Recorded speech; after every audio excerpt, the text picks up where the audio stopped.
All right, we're getting ready to go. This is a ride still around the Frederick area. We actually pushed more in between Frederick and Columbia and Maryland. We're at the highs here. Everybody's favorite spot. I got my boy Rich here, ready to go. And then I've got, over here, I've got Juan and Rob. We're a motley crew today. We've got a sports bike, an ADV bike, excuse me, and actually 2 street bobs, 2 Harleys. We're gonna go up around and do a full loop. It'll be about a 2-hour stretch. All right, let's get after it. All right, so this ride was very exciting. We came right out of the gate and I had a deer jump right in front of the bike. I was probably going about 40. I think it looks scarier to the guys behind me. When we finished that, just going through there and everybody blowing up my comms, we had this tunnel. Now this tunnel's before we jumped on 75 West to get out to the Frederick side. Absolutely gorgeous. Catching from here, these are some of the views that you're going to be able to get on 75. 75 cuts all the way around. You can take it in either direction, and I actually do a figure 8 ride, which is amazing in this area that covers all the best parts of 75. This is proof that I do exist, and I am in fact behind the camera. Rather dashing, I might say. It's just me, I'm sure. The farmlands here, the houses along this route, everything is just simply gorgeous. From a green perspective, it doesn't get greener and any greener than this. But what I would say is you're not going to catch any water out here at all. You want beautiful coastal to try to get a mix of both. Frederick's not going to be the hot spot for that. This is farmland, this is beautiful sunsets, beautiful skies. Most of the roads in Frederick are actually single lane roads, and you can avoid almost any major highway. That's what makes the area so special and a motorcycle haven for riders.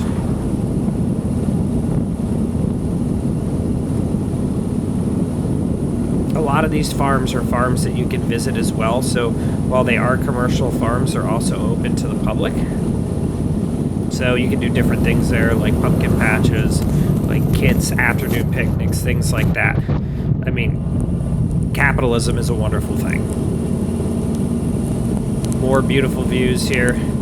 It stretches on and on and on. Now, what's interesting about this part of the ride is we get caught in some, I would say, moderately heavy rain. It started really coming down on us. Now, it was supposed to be overcast all day, but it wasn't supposed to open up until very late in the afternoon. This is probably around 10-ish a.m. We launched the ride closer to 8. So it really starts raining. You're going to see, especially when I come up to these turns coming up, that I'm going to very much be slowing down because the pavement has gotten super slick. I try to capture the best way I could how the rain was doing, and also trying to keep you engaged with the views and what we have for the most part in terms of aesthetics. With the three additional riders I had with me, all of varying experience. Luckily, all of us have some level of rain experience. Now, I panned back to the bike just a little bit so that you could get a better idea of the rain that was coming down on us. It got pretty serious at one point. Like, you can tell my vest is drenched. I did clean off, like you can see the water beating on my face, but I just kept cleaning it off.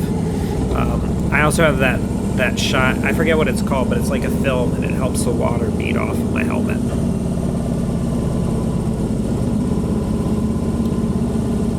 That's a pretty massive crop for next year, I'm not going to lie.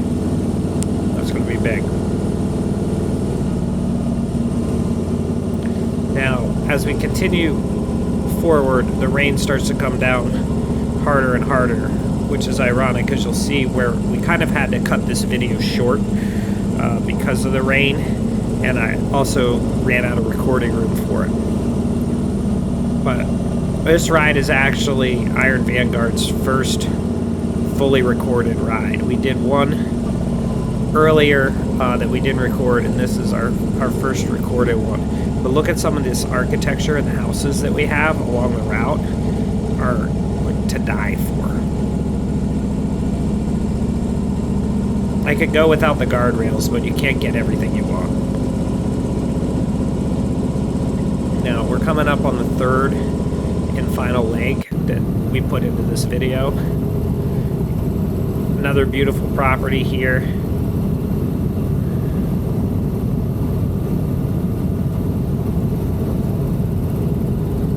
Another beautiful property that was there. All the roads really have this beautiful twist to them. There are some areas where you can get into some pretty serious turning. I didn't hit it on this route, but there are areas, particularly on 75 South, that are insane. I think there's a 10-mile-an-hour turn that just absolutely cuts hard. If you're into high adrenaline, that's probably the better route for that. This represents a more leisurely ride in general. It is pretty good. Here we start coming to the point where we got to bail off into Dunkin' Donuts. Now,